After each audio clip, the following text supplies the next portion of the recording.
Bismillahirrahmanirrahim. Assalamualaikum warahmatullahi wabarakatuh. Waalaikumsalam warahmatullahi wabarakatuh. Alhamdulillahirrahmanirrahim. Malam ini kita bertemu kembali di pemirsa IRTV, Bu, dalam program Nalar Rasa. Nalar Rasa ada tagline-nya, Bu. Apa tuh, Bu? Nalar Rasa, jernihkan nalar, beningkan rasa. Wah, Masya Allah. Dari tagline-nya saja gitu ya, sudah mencerahkan. Betul. Mudah-mudahan ya, Bu, bisa mencerahkan. Amin.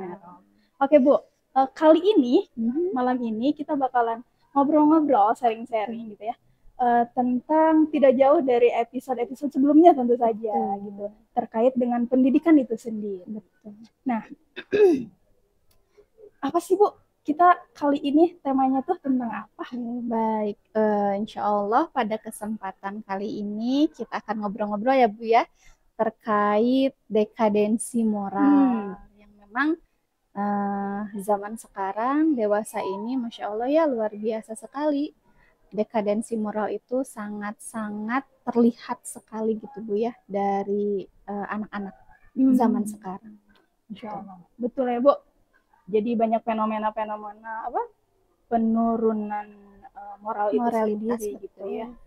Jadi kita di sini ngobrol-ngobrol bukan berarti kita pakarnya gitu ya, betul, ya. Kita sharing sama-sama saja gitu. Kalau misalnya warga Nalarasa atau ayah bunda tentunya yang di rumah yang menyaksikan, kalau misalnya ada yang mau ngasih misalnya, oh iya sepakat, atau misalnya tidak, boleh ditulis di kolom komentar tentu saja. Sekali ya, ditunggu sekali ya ayah bunda. Betul. Jadi kan kita sering-sering ya. Betul juga gitu. Ini Bu, sebelum kita ngobrol-ngobrol ke sana, saya mungkin Ibu juga pernah dengar mungkin terkait ada salah satu video viral.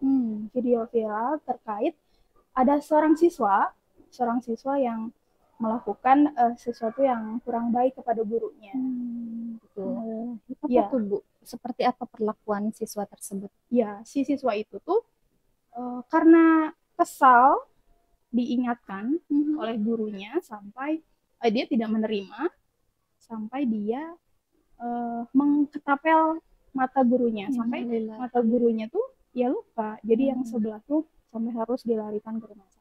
Allah ya, sampai seperti itu ya, Bu? Iya, sampai seperti itu. Jadi berasa keingatan nih, kita kan hari ini bakalan ngobrol-ngobrol tentang itu gitu ya. Betul. Jadi aduh, oh iya miris banget gitu ngedengar berita, ngelihat berita tentang fenomena anak zaman sekarang terhadap orang tua, terhadap gurunya gitu. Seperti itu. Betul ya, Bu. Saya juga pernah melihat di berita ya, entah itu di YouTube atau di televisi, saya lupa lagi.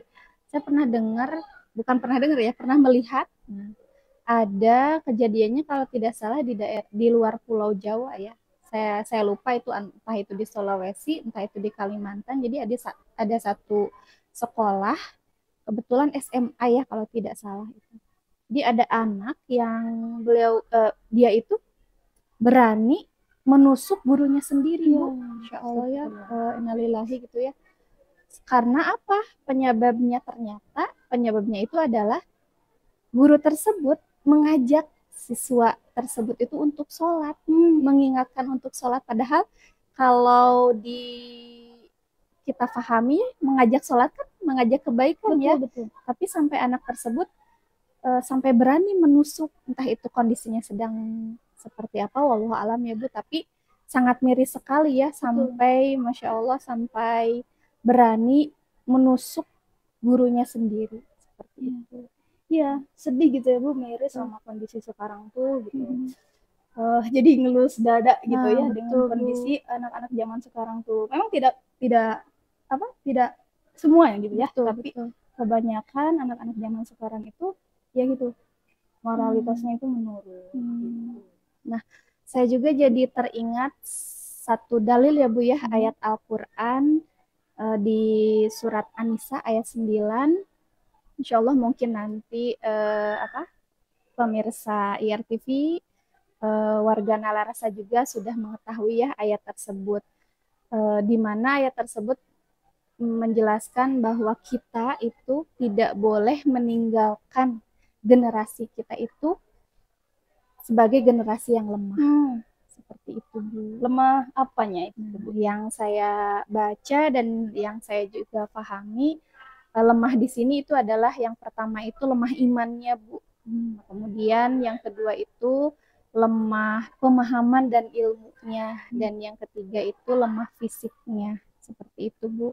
Mungkin lemah iman tentu ya, warga Nalarasa semua sudah mengetahui seperti apa. Kemudian pemahaman dan ilmu juga mungkin ya, makanya mungkin pemerintah sekarang itu menggalakkan literasi juga ya Bu ya, karena salah satu salah satu upaya untuk kembali supaya anak-anak itu mau menggali ilmu, salah satunya dengan program literasi. Mudah-mudahan semua warga di sini, semua masyarakat, terutama masyarakat di Indonesia ya, mudah-mudahan bisa meningkatkan kembali literasinya. Kemudian yang ketiga itu lemah fisik ya, mungkin luar biasa sekali ya pengaruh game saat ini, kemudian pengaruh media sosial, sehingga membuat anak itu asik sendiri gitu Bu ya, asik sendiri di rumah berlama-lama, bahkan di kamar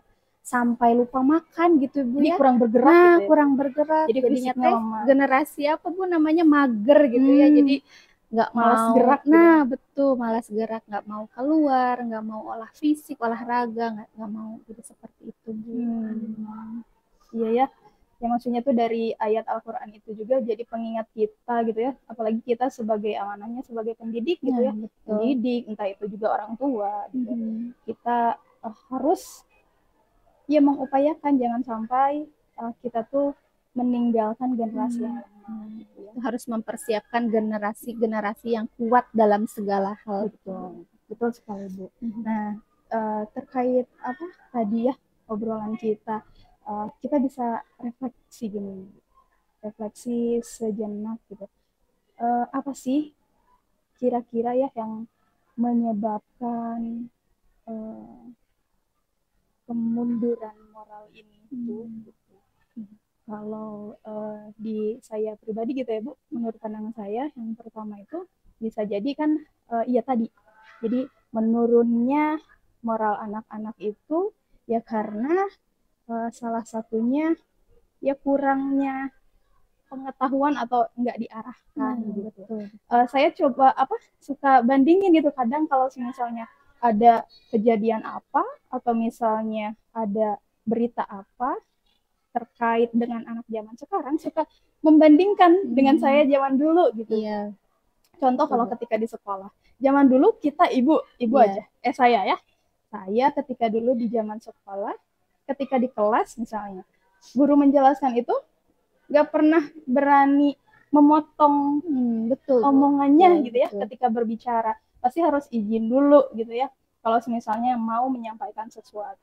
Adapun kalau misalnya lagi ngobrol seperti ini pun gak pernah berani untuk sekalipun menatap matanya gitu, gak berani gitu. Tapi kalau dibandingkan compare dengan anak-anak zaman sekarang, perilaku seperti itu tuh sudah menurun gitu kalau misalnya dibandingkan dengan kita zaman dulu gitu, terkait dengan perilaku anak-anak kepada entah itu orang tua terus gurunya seperti itu. Nah, betul ya Bu. Teringat saya nih, mau cerita sedikit ya Bu ya pengalaman saya. Memang sangat berbeda sekali ya dengan zaman dulu. Dulu saya pernah Bu waktu SD ya kalau tidak salah.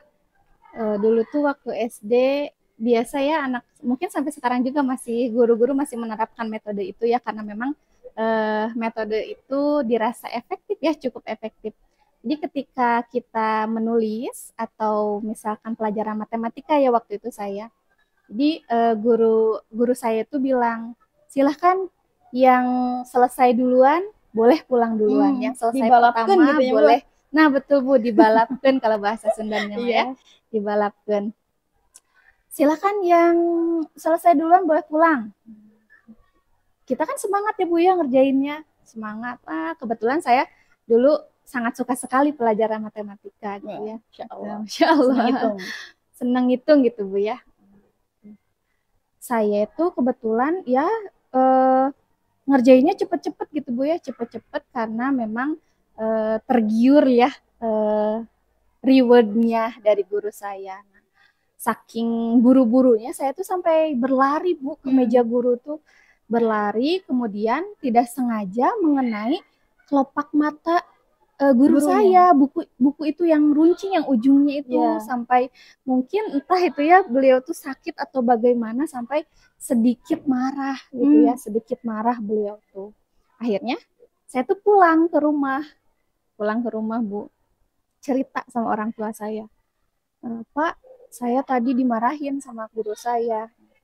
Saya kan berharapnya dibela ya Bu ya, dibela gitu ya sebagai seorang anak gitu ya, sebagai seorang anak juga. Tapi apa yang saya dapatkan ketika itu, orang tua saya malah nambahin marahnya gitu ke saya ya, makanya dinasehatin gitu. Jadi memang sosok seorang guru itu kan ada singkatannya katanya guru itu ya Bu ya. Guru itu ya digugu ya ditiru gitu ya. Jadi memang orang tua kita itu memang betul-betul menyerahkan sepenuhnya, kemudian memang menganggap kepada seorang guru itu ya Masya Allah gitu ya, sebagai pendidik yang memang mempercayakan pendidikan anak-anaknya itu kepada mereka, seperti itu. Betul. Sekarang kalau dengar dari cerita Ibu, sekarang udah bukan masih ada, tapi udah jarang ya ketika misalnya ada orang tua yang mau menyekolahkan dan secara langsung mendatangi misalnya kalau di sekolah kepala sekolah, kalau misalnya seperti di pesantren ke ustaznya menitipkan anaknya gitu ya. Sekarang mah udah masih ada ya, tapi mengalami penurunan betul mungkin ya, mengalami penurunan itu sendiri gitu. Nah, ini sih Bu, apa sih yang saya juga mau tanya ke Ibu, apa sih yang Ibu tangkap dia dari tadi kita sama-sama compare gitu ketika zaman kita dan zaman sekarang. Kalau di pandangan Ibu seperti apa? Nah, mungkin menurut pandangan saya Bu ya, dari segi kebudayaan juga mungkin Bu ya, karena kita itu apa namanya menganut atau bukan menganut ya, memakai budaya ketimuran ya Bu ya. Betul. Budaya timur yang memang sangat menjunjung tinggi sekali tata krama, sopan santun gitu ya. Adab itu sangat dijunjung tinggi sekali di budaya timur, berbeda dengan budaya barat ya Bu ya. Budaya barat itu yang memang sangat bebas, memberikan kebebasan sekali dan bersifat individualitas ya. Jadi mereka kebebasan. Betul, menjunjung kebebasan. Jadi mereka itu tidak peduli apa yang orang lain pakai, apa yang orang lain ucapkan, apa yang orang lain lakukan, itu mereka tidak peduli karena ya sudah, itu diri mereka, silahkan bebas mengekspresikan diri, tapi tidak dengan kita ya Bu ya. Tidak dengan kita sebagai orang timur yang memang sangat menjaga sekali adab kesopanan seperti itu. Betul Bu, sepakat, karena kita mah itu ya, maksudnya tuh kita mah dibiasakannya, apalagi kita seorang muslim gitu ya, dibiasakannya sudah dengan banyak aturan yang tentunya ya baik buat diri kita. Nah, berkaitan dengan itu mungkin kita akan sedikit apa ya Bu ya, kita harus tahu dulu nih perbedaan adab dan moral. Tuh. Alhamdulillah saya juga kemarin-kemarin tuh dapat pencerahan ternyata ya dari guru saya, Masya Allah luar biasa. Ternyata adab dan moral itu memang beda ya, dan yang saya pahami ternyata selama ini itu adalah salah. Apa sih moral itu? Ya, moral itu sendiri adalah apa ya namanya? Yang berkaitannya itu basisnya itu adalah kebudayaan, adat istiadat, itu yang memang terjadi begitu saja secara spontan gitu. Naluri ya. Betul, secara spontan, secara naluri itu hadir atau dilakukan secara ya itu spontan. Itu yang disebut naluri, moral, gitu ya. Nalurinya seperti lahirnya itu. Dari naluri kalau moral. Betul. Nah, kalau adab sendiri itu basisnya itu adalah ilmu, yang mana adab itu adalah proses untuk memperbaiki moral tersebut. Jadi salah kalau kita mengatakan jika ada anak yang misalkan dalam bahasa Sunda itu calutak ya, tidak sopan atau apa itu, ih nggak punya adab gitu. Padahal bukan itu. Nah, itu adalah yang lebih tepatnya itu tidak punya moral karena itu kan terlahir dari sikapnya dia sendiri ya secara spontan. Nah, adab di sini itu adalah proses untuk memperbaiki moral tersebut seperti itu. Adab itu lahirnya dari kebiasaan. Nah, jadi betul, pembiasaan betul sekali Bu. Ada pembiasaan yang mana memang itu harus ditempuh dengan proses yang mungkin agak cukup lama juga untuk bisa menjadikan anak tersebut misalkan atau orang tersebut menjadi sopan, santun. Itu kan ada prosesnya. Jadi harus ada pembiasaannya dulu gitu ya kalau di adab. Jadi teringat kalau misalnya berbicara tentang adab itu ada salah satu negara gitu, salah satu negara yang terkenal dengan adabnya yang keren banget. Jepang ya Bu. Ya udah ketebak kan ya. Jadi ketika kita berbicara tentang adab, disiplin, rapi, pasti kita tuh langsung ingatnya tuh ke negara itu ya. Iya betul. Karena ya Masya Allah gitu. Pembiasaannya tuh kan emang dibiasain sedari kecil gitu ya sampai ke sekolah juga kan jalan kaki. Kalau misalnya udah SMA baru bisa naik sepeda itu juga. Pembiasaannya tuh luar biasa. Dan saya juga pernah dengar salah satu ustadz bilang beliau itu lagi safari ke Jepang. Terus beberapa kali sering lihat katanya di jalanan di Jepang itu ada barang-barang di pinggir jalannya tuh nanya ke yang nemeninnya tuh, ini tuh barang-barang apa, sampah atau seperti apa. Nah, dijelaskan sama yang nemeninnya itu bahwa ini tuh barang-barang yang hilang. Jadi kalau misalnya ada barang yang hilang atau nemu sesuatu di jalan tuh, kalau misalnya nggak sempat untuk melaporkannya ke polisi, pasti orang Jepang itu pasti akan menyimpannya di pinggir jalan. Jadi ada tempat khusus mungkin nggak tempat khusus juga, yang penting aman, tidak terinjak atau biar ya terlihat saja ketika orang itu nyari lagi itu luar biasa ada di sana. Ya. Oh iya, jadi teringat juga Bu, kebetulan ada saudara saya ya yang mungkin barangkali sekarang sedang menyaksikan Alasan Nova. Masya Allah. Beliau itu menempuh pendidikan Bu di Jepang. Nah, kakak kelas saya juga semasa di sekolah. Dan memang tidak langsung cerita kepada saya ya, tapi ceritanya kepada orang tua saya, suami saya. Beliau tuh menceritakan pengalaman-pengalaman ketika di Jepang ya, luar biasa. Jadi memang tidak usah khawatir ketika kita ketinggalan atau misalkan di kereta kita ketinggalan handphone atau ketinggalan barang apapun, itu tidak usah khawatir gitu Bu. Jadi nanti akan ada ketika kita kembali lagi ke situ, itu akan ada, memang ada, kalau itu ada suatu tempat gitu ya, disediakan tempat yang memang itu untuk barang-barang yang seperti tadi ketinggalan atau hilang gitu ya, tiba-tiba jatuh, itu Masya Allah seaman itu dan sejujur itu orang-orang Jepang itu, Masya Allah ya, karena sudah terbiasa dan dibiasakan. Nah itu, maka dari itu memang pembiasaan itu memang harus ya Bu ya, memang harus dilakukan. Kan ada peribahasa, Allah bisa karena biasa, dan biasa itu karena dipaksa. Nah, pasti awal-awal mah berat ya. Iya, tapi semakin sini semakin terbiasa. Nah, betul seperti itu. Nah, yang kalau Ibu tangkap nih terkait fenomena yang terjadi sekarang ini bagaimana?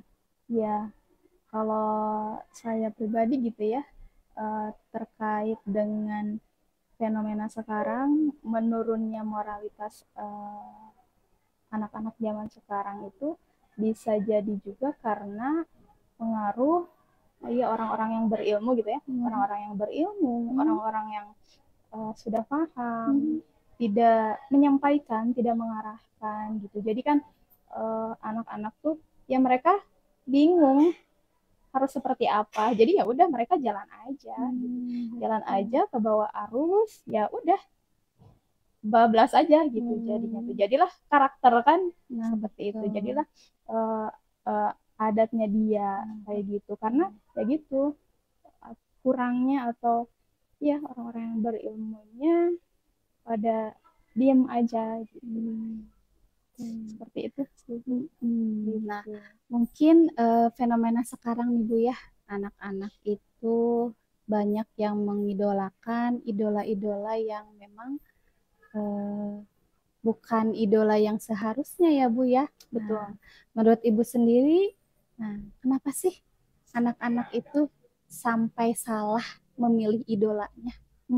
Ya, itu juga bisa jadi apa? Salah satu efek menurunnya moral gitu ya Nah, Bu ya. betul, Gitu. betul. Kalau menurut saya mah, kenapa mereka bisa salah ngambil teladan atau idola itu bisa jadi juga ya karena kurangnya referensi, kurangnya pengetahuan. Terus ya itu tadi nggak dikasih tahu sama orang-orang yang berilmu. Terus tidak diarahkan harus mengidolakan siapa. Bisa jadi dari kurangnya referensi siapa yang harus diidolakan. Nah, betul seperti itu. Mungkin betul-betul ya Bu ya, anak-anak sekarang itu mungkin tidak mengenal siapa itu Salahuddin Ya, Al-Ayyubi, betul. Muhammad Khalid bin Al-Fatih, Khalid bin Walid. Walid. Nah, itu ya sangat disayangkan sekali. Padahal banyak sekali ilmuwan-ilmuwan atau pahlawan-pahlawan Betul. Muslim yang memang patut ya untuk dijadikan idola Betul, seperti betul. itu. Nah, itu mungkin yang betul tadi Bu Mala sampaikan karena kurangnya referensi dari siapa? Dari siapa ya? Tentu dari kita sebagai orang Pendidik ya, orang tua, tua. sebagai pendidik, kemudian mungkin sebagai orang yang dewasa, yang sudah paham siapa yang seharusnya dijadikan idola itu. Seperti itu. Jadi ingat juga Bu, ada cerita juga dulu ketika kuliah, saya punya teman Bu. Gimana tuh Bu? Dia tuh seneng banget, mengidolakan banget K-pop. K-pop, Iya, BTS ya Bu ya, ya yang kayak gitu-gitu. mungkin, iya yang kayak gitu. Iya. Seneng banget ke hal-hal yang pokoknya yang berbau-bau K-pop dia seneng banget dan mengidolakan salah satu idola itu tuh sampai apapun kayak merchandise-nya, kayak apa foto-fotonya, Ya bahkan Allah. barang-barang yang dia pakai, terus styles dia berpakaian. Harus seperti idolanya itu Ya, ya. dia jadi terinfluence aja. Jadi aku harus kayak gitu karena dia idola aku, jadi otomatis dia harus ngikutin idolanya sampai seperti itu. Dulu mah disebutnya tuh itu Bu, kalau yang senang K-pop tuh namanya tuh Hallyu. Hallyu. Ya, karena setelah kejadian itu tuh, kenapa sih ini teman tuh bisa seseneng itu kalau sekarang kalau orang mah nyebutnya fanatik gitu ya. Iya. Sampai seseneng itu ke K-pop tuh. Coba nyari tahu juga saya tuh dan nemu satu buku itu keren banget karyanya Fuad Naim tentang K-pop itu sendiri karena beliau sendirinya pun dulunya K-pop tapi sekarang sudah hijrah, sudah meninggalkan itu dan menceritakan all about K-pop gitu di buku itu. Pengalaman beliau juga Betul. sebagai Sampai K-popers ya. betul sampai sekarang dia kondisinya dia hijrah sudah meninggalkan itu semua. Dan kalau ngeliat tuh ya efeknya tuh gimana ya Bu? Jadi kurang baik ke dirinya itu. Dia bisa mengorbankan bahkan secara material mah jelas gitu ya. Bahkan secara fisik iya karena dia kan perbedaan misalnya ada apa konser apa atau filmnya apa dia harus ya bela-belain aja gitu Harus bisa ikut betul gitu ya, melihat betul gitu. karena saking cintanya saking mengidolakannya seperti itu. Coba kalau dibayangkan gitu ya merasa cinta mengidolakan seperti itu teh kepada idola yang seharusnya gitu. Masya Allah pasti bakalan banyak banget manfaat gitu ya ke dirinya itu. Apalagi secara misalnya ruhiyah gitu. Pasti itu juga menguatkan gitu ya. Iya, Kalau misalnya kita mengidolakan sosok sahabiah misalnya kan begitu keren dengan perjuangan-perjuangannya. Dan itu lebih visioner menurut saya gitu ya, Bu. Betul, sepakat. Iya, nggak cuma di dunia saja gitu efeknya tuh, tapi ketika nanti kita di akhirat pun bahkan bisa menolong kita. Nah, jadi teringat ya Bu, betul apa yang Ibu sampaikan tadi. Nah, jadi apa ya? PR juga untuk kita sebagai pendidik, sebagai orang tua itu harus mengenalkan siapa sih yang seharusnya diidolakan oleh anak-anak zaman sekarang tuh. Nah, mungkin ayah bunda juga mungkin boleh ya di rumah bisa menganalisis mungkin ya anaknya itu sukanya idolanya siapa. Tuh kita harus mulai mengenalkan ya ayah bunda juga pemirsa Nalarasa siapa yang seharusnya diidolakan oleh kita.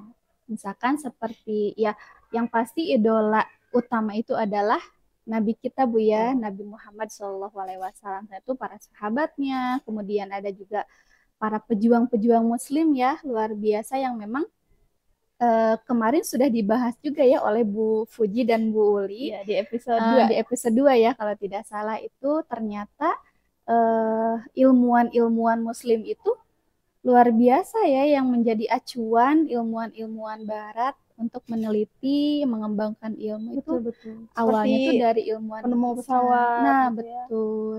Kemudian Ibnu Firnas. Nah, Ibnu Sina juga ya Betul, kemarin Bu Fuji Masya Allah. menceritakan luar biasa itu Bapak kedokteran kita. Nah, mungkin itu ya Ayah Bunda. Jadi memang peran kita sebagai orang tua, sebagai pendidik harus mulai mengenalkan sosok-sosok yang memang seharusnya diidolakan seperti itu. Wah, seru ya obrolan kita kali ini. Apalagi sedikitnya qadarullah agak ini ya nyambung dengan amanah kita betul, Bu. sekarang Di gitu. Wah, Masya ini, Allah ya. Dari tadi Bu, dari apa dekadensi moral tadi ya, dekadensi moral apa menurunnya moral anak-anak zaman sekarang tuh bisa jadi atau iya itu mah emang penyebabnya kayak salah idola, terus kurangnya orang-orang yang berilmu memahamkan, mengarahkan dan mengingatkan itu ya jadi salah satu ya lecutan gitu karena kita nggak bisa diem miris sedih aja seperti itu tanpa gerak gitu. Betul. Ya setidaknya kita bisa bergerak gitu di salah satu contohnya di dunia pendidikan ini gitu, tapi kita bergerak pun tidak bisa sendiri gitu maksudnya. Betul. Gitu ya, apalagi di lembaga pendidikan adanya sinkronisasi antara kami di lembaga pendidikan tentu saja harus sama dengan di rumah juga gitu. Ada sinergitas ya Bu. Betul. Ya. Karena kan memang hakikatnya pendidikan awal itu ya di rumah ya. Nah, dari dua refleksi tadi ya Bu ya, di awal kita sudah ngobrol-ngobrol terkait dekadensi moral itu. Nah, kira-kira solusi apa sih yang bisa kita lakukan untuk setidaknya mengurangi dekadensi moral tersebut? Ya, apalagi sebagai pendidik gitu. Nah, betul. Pendidik, tapi tidak sebagai pendidik juga ya, sebagai orang tua tentunya gitu yang mendidik juga. Kalau menurut saya pribadi gitu, apa solusi atau langkah yang sedikitnya bisa mengurangi atau meminimalisir kita dari kemerosotan atau kemunduran moral itu sendiri ya. Yang pertama ya harus adanya, kalau lembaga atau sekolah ya kita harus adanya sama gitu, sinkron antara pendidikan di sekolah dan di rumah. Nah, betul ya Bu. Jadi kita itu memang harus saling bersinergi antara lembaga sekolah pun demikian dengan orang tua. Betul. Dan ya emang sejatinya memang kan pendidikan yang utama itu di rumah ya.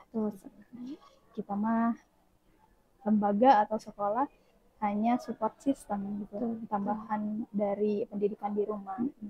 Jadi ya itu butuhnya sinkronitas gitu ya antara di sekolah atau di lembaga sama di rumah gitu. Nah, contoh kecil aja gitu ya Bu ya, di aturan misalnya. Kalau misalnya di aturan sekolah misalnya A, aturan di rumah berbeda, kan lumayan ya. Nah, betul. Jadi ke anaknya tuh bingung. Betul. Kasihan. Jadi aku harus nurutin yang mana gitu kan, jadi kebingungan. Jadi harus adanya ya saling mendukung gitu antara di rumah orang tua, kita sebagai pendidik di sekolah gitu. Jadi contoh kecil aja, saya di SD gitu ya sama anak-anak SD, anak-anak kan udah difahamkan tuh, udah sampai pemahaman tentang batasan aurat, yang ikhwan harus seperti apa, yang akhlak harus seperti apa. Ada tuh misalnya kalau ada yang tidak atau berbeda dari apa yang sudah kita pahamkan. Jadi kan itu tuh biasanya kalau di sekolah mah ada peringatan, diingatkan kan gitu. Ada juga sampai punishment-nya gitu. Nah, kalau semisalnya di rumah, misalnya kita di sekolah menerapkan aturan atau batasan aurat seperti apa ke anakku A sampai Z. Di rumah ya nggak apa-apa. Yang penting misalnya pakai pakaian aja gitu. Nah, itu tuh luar biasa ya. Nah, betul Bu. Dan Masya Allah ya, teringat saya perkataan guru saya juga ya Bu ini. Jadi kalau telah sampai ilmu kepada kita, maka kita wajib mengamalkannya. Dan akan menjadi sebuah dosa jika apa yang atau ilmu yang sudah kita ketahui dan itu harus diamalkan, ternyata kita tidak amalkan, itu akan menjadi apa ya disebutnya dosa gitu untuk kita. Karena tidak mengamalkan tersebut. Betul, sepakat Bu, karena keberkahan ilmu itu sendiri ketika kita mengamalkannya di kehidupan sehari-hari ya Bu ya.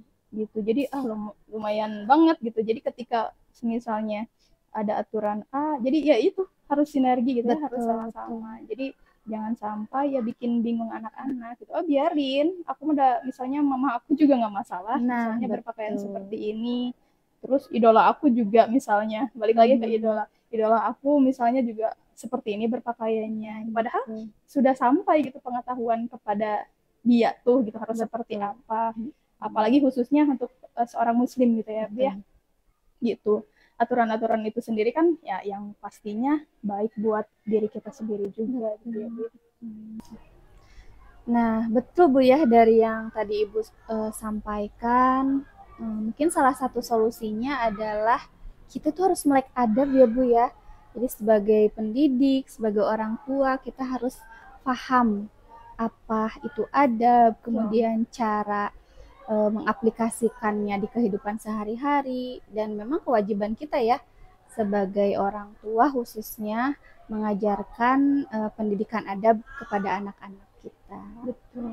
Harus dikasih tahu gitu ya, nah, harus diarahkan. Jangan sampai berjalan sendiri. Nah, gitu ya. Iya, anak tuh tanpa ada sosok pengarah, kemudian dia khawatir salah jalan, gitu, salah memilih idola, dan akhirnya ya itu tadi dekadensi moral itu terjadi dan peningkatannya itu luar biasa seperti itu. Sangat berpengaruh ya gitu kalau misalnya kita diam gitu ya. Jadi ingat ini Bu, jadi ingat apa? Bukan kuat satu, tapi kata-kata ini suka terngiang-ngiang gitu ya bagi saya pribadi. Jadi ketika kebaikan yang tidak terorganisir akan kalah dengan ketidakbaikan yang terorganisir. Betul sekali. Jadi kita tuh bukannya kurangnya orang-orang yang berilmu atau beradab gitu, tapi diamnya orang-orang berilmu dan beradab. Nah, itu yang memang sangat bahaya Bu ya, tidak mau bergerak. Iya betul Bu. Kemudian yang kedua mungkin kita dari tadi ya sudah ketika kita sudah melek adab, kita tahu adab. Nah, selanjutnya mungkin kita punya standar adab itu sendiri Bu. Standar adab di lembaga, tapi di rumah pun sama ya. Harus di rumah, setiap keluarga, setiap orang tua itu harus punya standar adab masing-masing seperti itu. Jadi kan saya teringat juga salah satu hadis ya Bu ya, yang memang di hadis tersebut menjelaskan bahwa di usia 0 sampai 7 tahun itu didiklah anak-anak kalian dengan seperti raja, betul. Kemudian dari usia 7 sampai 14 tahun itu didiklah anak-anak tersebut seperti tawanan. Nah, kira-kira kan di usia 7 tahun sampai 14 tahun itu di usia SD SMP ya Bu ya. Nah, kebetulan alhamdulillah lembaga kita juga ada ya SD SMP. Nah, makanya kenapa sih di sekolah itu banyak sekali aturan yang mengatur harus ini dan itu, karena memang di hadis juga seperti itu Bu ya. Jadi di usia SD SMP itu memang masanya anak-anak itu menjadi tawanan, dan ya selayaknya tawanan seperti apa sih diperlakukannya, bukan berarti harus kasar ya Bu ya, tapi disitulah usia dimana adab-adab itu ditanamkan kepada anak-anak kita. Karena ada juga apa namanya lanjutan dari hadis tersebut ya, bukan lanjutan dari hadis tersebut. Ada yang mengatakan bahwa kalau misalkan di usia 7 sampai 14 tahun itu anak-anak kita berhasil mempelajari adab dengan baik, maka insya Allah kedepannya juga anak tersebut akan menjadi orang yang mempunyai adab yang baik. Udah enak itu. Gitu ya. Betul. Makanya ya, kenapa sih di sekolah-sekolah itu banyak aturannya seperti itu? Memang kita dari hadis tersebut ya harus ada aturan-aturan yang memang mengajarkan kepada anak-anak itu harus ini, harus itu. Nah, pembiasaan yang baik,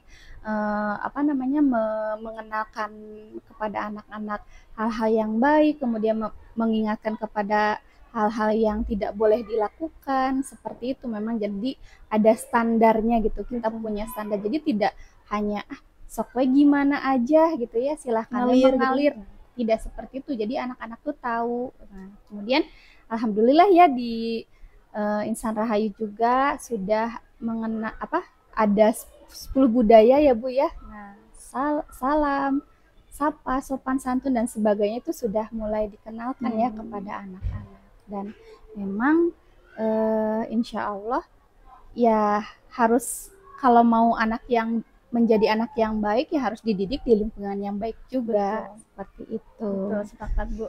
Jadi kalau misalnya kita di rumah udah bagus nih didikannya, tapi misalnya salah menempatkan di lingkungan yang kurang baik, ya otomatis pasti ya, setidaknya akan ada terwarnai gitu ya. Betul. Jadi salah satu faktor yang mendukung proses baiknya anak-anak kita itu ya salah satunya dengan memilihkan lingkungan yang baik. Betul. Seperti itu. Mungkin pemirsa IRTV, warga Nalarasa juga sepakat atau mungkin bahkan nggak sepakat, ada masukan lain, boleh tentunya dituliskan kolom komentar ya Bu ya. Boleh gitu. Oke. Selanjutnya ada lagi nggak Bu langkah-langkah untuk meminimalisir dekadensi moral? Tadi kan melek adab ya. Nah, betul. Melek adab, terus kita harus punya standar adab itu seperti apa. Nah, kembali tadi ke refleksi sedikit ya Bu ya, terkait pertanyaan kenapa sih anak bisa salah memilih idola. Nah, solusinya yaitu kita sebagai orang tua, sebagai pendidik itu harus mengenalkan sosok-sosok teladan yang baik kepada anak-anak kita, yang benar gitu ya, betul, yang baik, yang benar. Contohnya ya seperti tadi, kita harus mengenalkan Rasulullah, para nabi, para sahabat yang memang bisa menjadi referensi idola anak-anak. Betul, sepakat sekali Bu. Jadi kalau nggak kita yang mengenalkan, orang dewasa gitu ya, orang tua, kita pendidik ya, anak-anak teh ya siapa lagi gitu. Betul. Gitu. Selain anak-anak harus mencari tahu, kita juga tentunya harus memberitahu. Betul. Karena kalau misalnya mereka nyari tahu sendiri ya seperti itu, apalagi nggak dikontrol. Misalnya apalagi sekarang kan ya zamannya globalisasi. Betul. Jadi otomatis nggak bisa dipungkiri anak-anak tuh pasti ya salah satunya gadget kan ya. Di gadget itu kan ya segala macam berbagai informasi ada di sana, gampang diakses. Ya. Jadi kalau misalnya kitanya tidak mendampingi atau mengarahkan, ya bisa kayak gitu. Betul. Karena memang betul ya Bu ya, kita searching apa aja ada iklan-iklan yang memang tidak selayaknya anak-anak konsumsi. Seperti itu. Jadi pentingnya harus didampingi tuh ya, didampingi. Hadirnya kita sebagai orang tua dan pendidik. Wah, Masya Allah.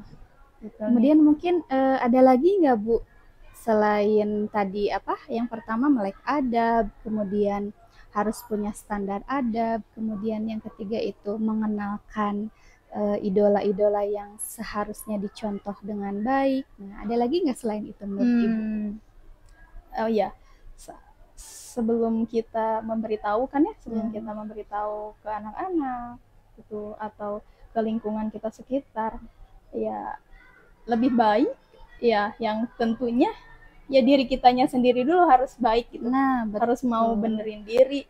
Jadi gimana kita jadi role model atau contoh bagi anak-anak tuh. Jadi biasanya kan anak-anak mah kalau mencontoh tuh lebih cepat ya dibandingkan dengan perkataan gitu. Pasti gampang banget mencontohnya tuh. Jadi PR-nya ya gimana kita bisa menjadikan diri yang berkualitas gitu tentunya, dengan ya kita bisa menjadi model atau role model idolanya mereka. Betul, karena memang anak itu peniru ulung ya Bu ya, peniru ulung. Jadi apa yang kita lakukan orang dewasa pasti akan ditiru oleh mereka sendiri. Jadi harus jadi contoh yang baik gitu ya buat anak-anak. Wah, Masya Allah ya. Masya Allah, menarik sekali ya Bu ya pembahasan kita kali ini, luar biasa. Nah, ngobrol-ngobrol, sharing-sharing, mudah-mudahan pemirsa di rumah, sahabat IR Media, kemudian warga Nalarasa juga ya, bisa ada tercerahkan gitu.